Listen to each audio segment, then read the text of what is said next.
안녕하세요. 서울대학교 병원 신경과 교수 김성미입니다.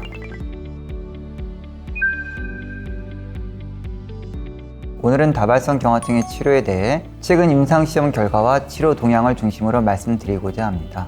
최근 다양한 치료제의 등장과 임상 연구를 통해 치료 전략이 빠르게 발전하고 있는데요. 오늘 발표에서는 이러한 변화의 흐름을 정리하고 실제 진료에 어떤 시사점을 주는지 함께 살펴보겠습니다. 현재 다발성 경화증에는 이미 여러 가지 효과적인 치료제가 있습니다. 다만 아직 완전한 치료제가 개발이 되지는 않은 것 같습니다. 약을 쓰고 있음에도 불구하고 일부 환자에서는 재발이 나타나거나 재발이 없더라도 신체 기능이나 신경 기능, 기억력, 보행 같은 부분에서 어려움이 있는 경우가 있습니다. 또한 부작용의 문제도 있습니다. 예를 들어 탈모 같은 비교적 가벼운 부작용부터 면역 억제로 인해 감염이 일어난다던가 주사만 맞은 며칠 동안 힘이 없다던가 하는 다양한 부작용들이 있습니다. 또한 일부 환자분들께는 약제의 복용이 어려운 경우도 있습니다. 그렇다면 현재 임상시험 중인 약제들은 기존과 무엇이 다를까요? 이전에는 다발성 경화증을 재발성과 진행성으로 명확히 구분되는 질환이라고 생각을 했습니다. 하지만 최근 연구들을 보면 이 두 가지가 완전히 별개 현상은 아니란 점이 드러나고 있습니다.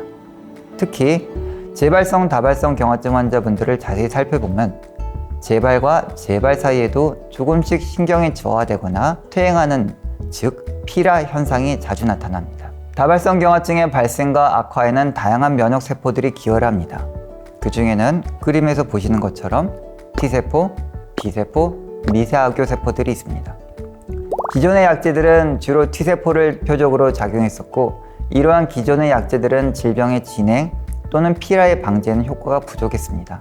최근의 연구들은 오히려 B세포나 미세악교세포 같은 다른 면역세포들이 질병의 진행이나 피라에 중요한 역할을 한다는 사실을 밝혀냈습니다. 따라서 현재 임상시험 중인 약제들은 이러한 새로운 병태 생리 기전을 겨냥해 B세포나 미세악교세포도 조절하는 기전을 중심으로 개발되고 있습니다. 즉, 단순히 재발을 억제하는 것을 넘어서 신경의 진행성 손상을 막는 방향으로 치료제가 개발이 되고 있습니다. 그렇다면 실제로 임상시험 권유를 환자분들께서 받았을 때 참여를 해야 될지 말아야 될지 어떻게 결정해야 할까요? 무엇보다 중요한 것은 본인의 자발적인 참여 의향과 그리고 또 잠재적 이득, 즉 포텐셜한 베네핏이 있는가 하는 부분이라고 저는 생각을 합니다. 예를 들어 현재 사용 가능한 약으로 치료를 받고 있지만 효과가 충분하지 않다던가 특히 진행성 다발성 경화증 환자분 중에서 기존 약제를 사용하기 어렵거나 효과가 떨어지는 경우라면 임상시험 참여가 새로운 기회를 줄 수 있다고도 생각됩니다. 특히 효과가 좋은 약제를 초기부터 사용할 수 있는 기회가 생긴다면 환자분들께도 도움이 될 수 있겠습니다. 그리고 일부 임상시험에서는 연구가 끝난 뒤에도 무상으로 약을 계속 공급받는 경우가 있기 때문에 이런 조건이 포함되어 있다면 환자 입장에서도 충분히 잠재적인 이득이 있을 수 있는 선택이 될 수도 있다고 생각을 합니다. 실제로 저희 환자분들 중에서 특정 질환을 앓고 계셨던 환자분의 사례를 소개시켜 드리겠습니다. 이 환자분은 기존의 면역 억제제를 꾸준히 사용했음에도 불구하고 재발이 계속되는 어려운 상황이 있었습니다. 그러던 중에 A라는 약제의 임상시험에 참여하게 되었고 이 약제가 기존 치료에 비해 더 나은 효과를 볼 수 있는 것으로 기대되었습니다. 실제로 임상시험 결과 이 약제는 기존 약제보다 우월한 치료 효과를 보았고 이 환자분은 임상시험 참여 이후로 재발이 전혀 없었습니다. 이 약제는 2020년도에 미국 FDA 승인을 받았으나 안타깝게도 현재까지는 국내에서 보험급여가 적용되지 않아 2025년도인 현재까지 일반 환자분들은 처방받기 어려운 상태입니다. 그럼에도 불구하고 이 환자분은 임상시험 후속 혜택으로 약제를 무상 공급받고 계시고요. 지금도 안정적으로 치료를 잘 받고 계십니다. 이 사례는 임상시험이 환자 개인에게도 새로운 치료 기회를 제공할 좋은 예시가 된다고 생각을 합니다.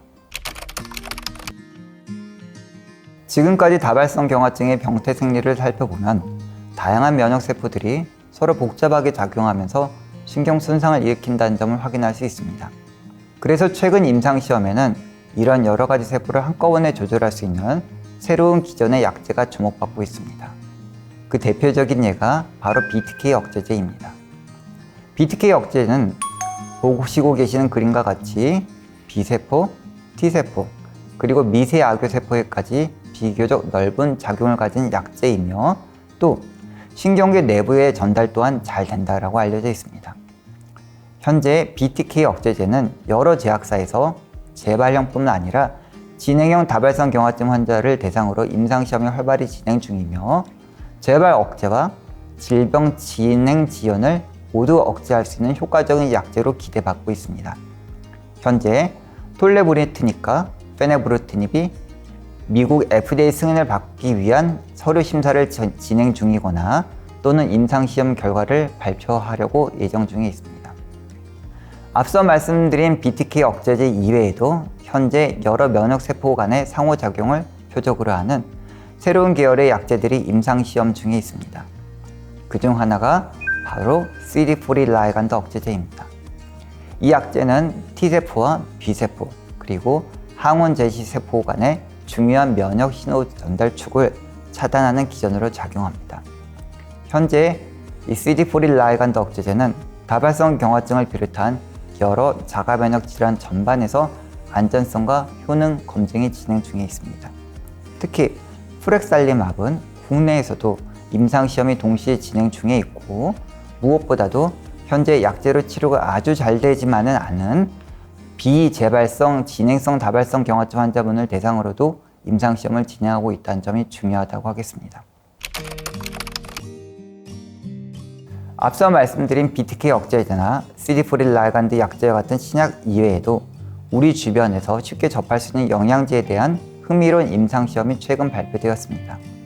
자마에 게재된 DELAY MS Randomized Clinical Trial 결과로 다발성 경화증의 초기 단계인 CIS 환자분들과 초기 다발성 경화증 환자분들을 대상으로 진행을 한 연구고요. 이 연구에서는 고용량의 바이타민 D를 경구로 투여했을 경우에 그렇지 않은 환자분들에 비해서 유의하게 질병 활성도가 감소했습니다. 즉, 우리 주변에서 쉽게 접할 수 있는 고용량 바이타민 D가 초기 단계에서 다발성 경화증의 재발을 줄이고 병의 진행을 늦출 수 있는 가능성을 보여준 것입니다. 또 하나 주목할 만한 임상 연구는 자마 뉴럴로지 2025년도에 발표된 .MS Randomized Clinical Trial입니다.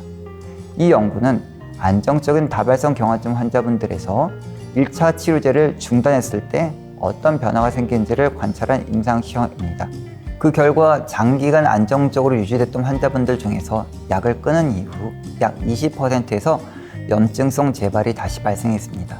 즉, 겉보기에는 병이 조용해 보여도 치료를 중단하면 다시 질병이 활성화할 수 있다는 것을 보여줍니다. 평소 환자분들께서 언제까지 치료를 계속해야 되냐 질문을 많이 주시는데요. 거기에 대한 답을 정확하게 줄 수 있는 연구라고 생각을 합니다. 다만 이 연구에서 포함된 약제인 1차 치료제들은 장기적인 안정성이 굉장히 좋기 때문에 수년, 수십 년 이상 먹어도 또는 드시거나 복용을 하셔도 심각한 부작용은 거의 발생하지 않습니다. 따라서 이런 약제들의 안전성과 효과를 봤을 때는 이런 1차 치료제들은 가급적이면 장기적으로 꾸준하게 복용하시기를 권해드립니다. 지금까지 다발성 경화증 치료의 현재와 다양한 임상시험 결과들을 살펴봤습니다. 그렇다면 앞으로는 어떤 방향으로 발전해 나가게 될까요? 첫 번째는 개인별 맞춤 치료입니다. 환자분들마다 증상이라든지 중증도라든지 똑같은 약물에 대해서도 치료 반응이 다릅니다. 그래서 앞으로는 유전자 정보라든지 면역 프로파일, 바이오마커 등을 기반으로 환자 한 분 한 분에게 최적화된 맞춤 치료 전략이 개발될 거라고 생각을 합니다. 두 번째는 신경재생 치료입니다. 현재까지 약제는 주로 재발과 진행을 억제하고 조절하는 데만 초점이 맞춰져 있었지만은 앞으로는 한번 손상된 신경과 수초를 회복시켜서 실제 환자분들의 신경을 더 좋게 하고 재생하는 쪽으로 치료가 가능해질 것으로 기대하고 있습니다. 마지막으로는 쉽지는 않겠지만 완치에 가까운 치료입니다.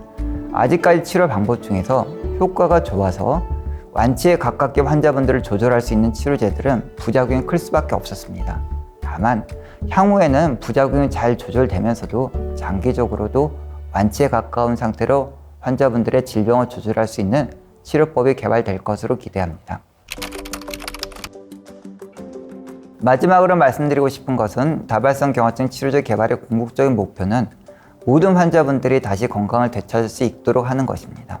예전을 돌이켜보면 2000년대 초반에는 선택할 수 있는 치료제가 1개, 2개에 불과했지만 현재는 10개 넘는 다양한 치료제가 개발이 되었고 대부분 국내에서 사용 가능합니다. 이러한 약제들은 효과와 안전성 그리고 복용 편의성 면에서 과거와는 비교할 수 없을 만큼 발전했습니다. 아직은 완치제라고 부를 수 있는 치료제는 없겠지만 미래에는 분명히 더 좋은 완치제에 가까운 치료제가 개발될 것이라고 생각을 합니다. 그때까지 환자분들께서 최선의 건강 상태를 잘 유지하시고 향후 더 건강한 상태에서 더 좋은 치료를 받는다고 생각을 하시고 관리를 하신다면 충분히 건강한 삶을 누릴 수 있을 것으로 기대합니다. 또 신약 치료와 함께 비타민 D 보충, 규칙적인 운동, 균형 잡힌 식사, 그리고 고지혈증이나 비만 관리와 같은 생활 습관 개선도 병의 진행을 늦춰주는데 큰 도움이 될 것이라고 저는 생각하고 있습니다. 오늘은 여기까지 다발성 경화증의 치료 중에서 최근 임상시험의 결과와 동향에 대해서 알아봤습니다. 오늘 말씀드릴 내용이 환자분들의 질병을 더 효과적으로 조절하고 더 건강한 삶을 유지하실 수 있게 도움이 됐으면 합니다. 마치겠습니다. 감사합니다.